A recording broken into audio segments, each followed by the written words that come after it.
Global star Ram Charan మూడేళ్ల క్రితం triple ఆర్తో ప్రేక్షకుల ముందుకొచ్చి పాన్ ఇండియా రేంజ్లో సక్సెస్ని అయితే అందుకున్నారు. బిగ్గెస్ట్ మల్టీ స్టారర్గా తెరకెక్కించిన ఈ సినిమా రామ్ చరణ్ ఇమేజ్ని అమాంతం పెంచేసింది. దీని తర్వాత మెగాస్టార్ చిరంజీవితో కలిసి ఆచార్య మూవీలో నటించారు.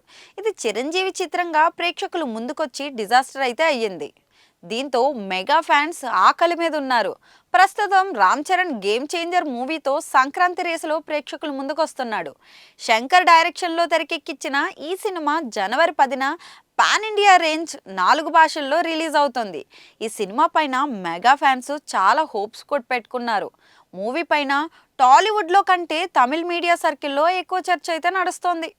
శంకర్ ఈ చిత్రంతో బౌన్స్ బ్యాక్ అవుతారని అందరూ భావిస్తున్నారు. దిల్ రాజు కూడా మూవీ పైన చాలా కాన్ఫిడెంట్గా ఉన్నారు.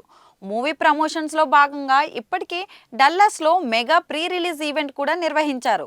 దీనికి మంచి స్పందన కూడా వచ్చింది. ఇక రాజమండ్రిలో ఈ మూవీ ప్రీ రిలీజ్ ఈవెంట్ జనవరి 4న జరగబోతుంది.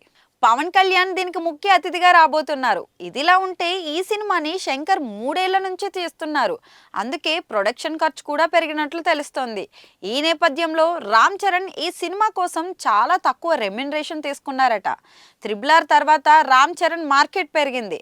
100 కోట్లకు పైగా రెమ్యునరేషన్ని అతనికి ఇవ్వడానికి నిర్మాతలు సిద్ధంగా ఉన్నారు. అయితే గేమ్ చేంజర్ మూవీ కోసం కేవలం 60 కోట్ల రెమ్యునరేషన్ మాత్రమే చరణ్ తీసుకున్నారని సమాచారం. అలాగే శంకర్ 35 కోట్ల వరకు పారితోషికం తీసుకున్నట్లు తెలుస్తోంది. సినిమా బడ్జెట్ పెరగడంతో వీరిద్దరూ తమ రెమ్యునరేషన్లో కొంత త్యాగం చేశారంట. ఇండస్ట్రీ వర్గాల్లో ఈ టాక్ అయితే ప్రస్తుతం నడుస్తోంది. గేమ్ చేంజర్తో సంక్రాంతి రేసులో బ్లాక్ బస్టర్ కొట్టాలనే టార్గెట్తో అయితే మేకర్స్ ఉన్నారు. మరి ఈ నేపథ్యంలో సినిమా ప్రమోషన్స్ని మరింత స్పీడ్ పెంచారు.